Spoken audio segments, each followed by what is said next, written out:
İyi günler, ben Profesör Doktor Erdoğan İnal, İzmir Ekol Hastanesi kulak burun boğaz uzmanıyım. Bugün size horlama hakkında bilgi vereceğim. Horlama toplumsal bir sorun, ailesel bir sorun ve kişinin sağlığı yönden önemli bir sorundur. Çoğu zaman horlayan insanlarda oda değiştirmeleri, rahatsızlıklar, üst ve alt komşuların rahatsızlıklarının yanında kişinin kendi sağlığı yönden iş performansına yaptığı olumsuz katkılar nedeniyle tedavi edilmesi gereken bir durumdur.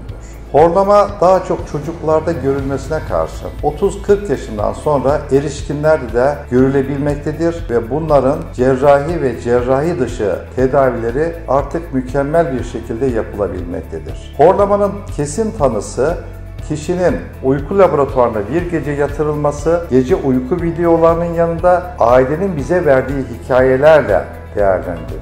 Ölçümler sonunda hafif, orta ve ağır uyku sorunları bazen daha ileri safhada tıkayıcı uyku apnesi denen gece uyurken nefesin durmasıyla karakterize bir duruma dönebilmektedir. Şimdi öncelikle teşhis konduktan sonra neler yapılabilir? Öncelikle genel muayene, tıkayıcı bölgelerin tespit edilmesi ve ondan sonra da cerrahi ve cerrahi dışı yöntemler kullanılabilmektedir.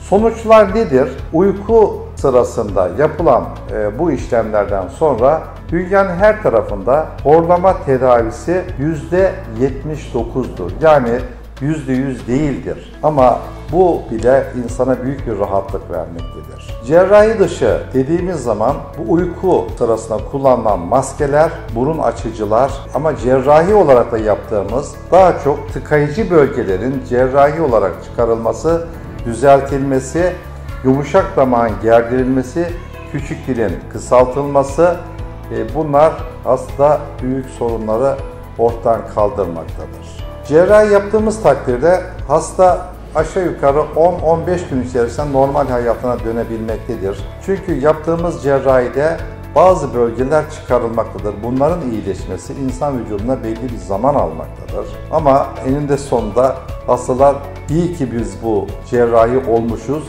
demektedirler. Bu noktası çok önemlidir. Bu konularda tabii genel olarak hastanın her şeyini anlamak için önce iyi bir muayene, arkasından laboratuvar tetkikleri, uyku laboratuvarı ve ondan sonra da tedaviye girilebilir. Hastane üzerinden bana rahatlıkla ulaşabilirsiniz. Hoşça kalın, iyi günler.